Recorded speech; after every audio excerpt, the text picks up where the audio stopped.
to Channel 7 News. I'm your host, Matea, and today we'll be talking about the latest headlines today. What is thought to be a Roman road, potentially dating back 2,000 years ago, has been uncovered in a field in Worcestershire, in the United Kingdom. It was constructed using the traditional Roman technique, large stones laid out in bands. The 10-meter long and the 2.9-meter wide road was discovered during routine waterworks by Severn Trent a few weeks ago. The find was found on the banks of a river where a Roman-era villa and a complex was uncovered 4 years ago. Aidan Smith, the archaeology advisor for the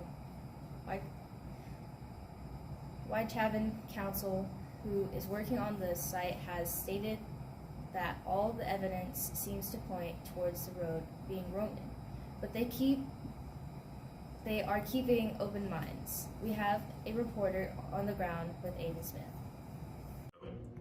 Well, the owner of this property called us in along with the organization of Historic England when the site was discovered in order to excavate it and prevent it from being damaged by the construction workers.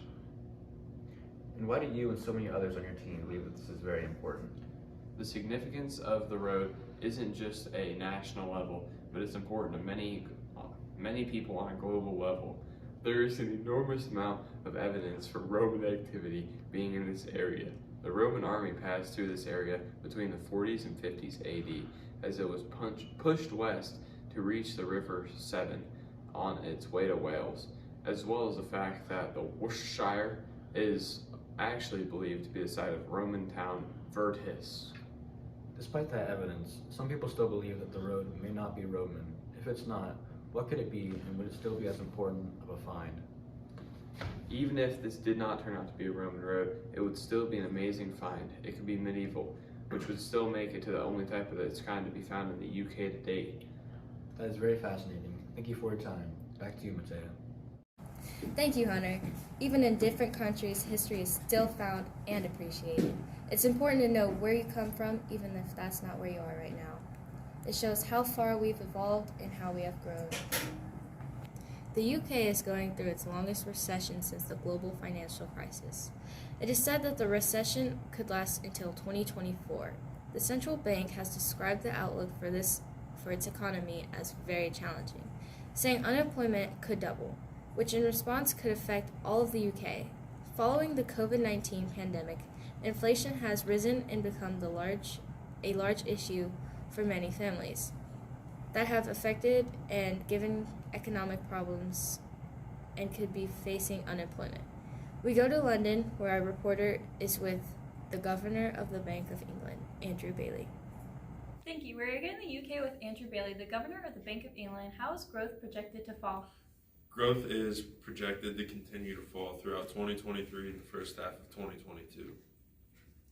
Is inflation coming down any? If so, why? It is predicted to drop by 5% in the next few years. With that being said, the Central Bank of England has also predicted that the unemployment rate is likely to double to 6.5% during the country's 2-year slump. How does the UK plan to make sure that doesn't happen? Well, if the bank's predictions are true, then further increases in bank rate may be a requirement in order to combat those challenges. Thank you for meeting with us, Mr. Bailey. Back to you. The UK has had 5 prime ministers in the last 6 years, showing just how chaotic British politics have become in the recent years, which has left the country very unstable. The new Prime Minister, Rishi Sunak, who was put into office on October 25th after the resignation of Liz Truss on October 20th, has vowed to restore the stability of the country. I'm here with the new Prime Minister, Rishi Sunak, as well as Larry the Cat, the Chief Mouser of the Cabinet Office of the United Kingdom, who has seen 5 prime ministers come and go since his arrival in 2011. Mr. Sunak, how do you feel about this new position?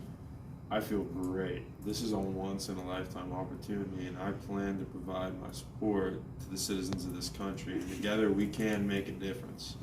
I am aware how uncertain the country is with another change in government, but we all know that even with the uncertain road ahead of us, we will always have Larry to lead us the way to bring joy in these dreary days. What is the reason for Larry staying in office so long, even past his owner? Larry has no owner, really. He's just a part of the government, as am I. He is cared for by the Downing Street staff, but he does live with me. The country has become reliant on Larry over the past few months to calm the rising tensions between the United Kingdom and its people. So we are very grateful for the Chief Mauser. So, in your opinion, how does it feel to be the third Prime Minister after your predecessors criticized resignation?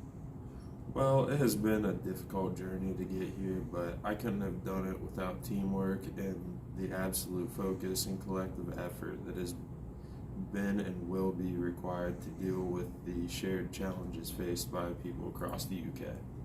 Thank you for your input, Mr. Sinuk. Back to you.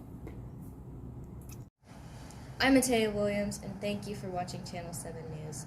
Hopefully you'll be able to join us again tomorrow for our next newscast.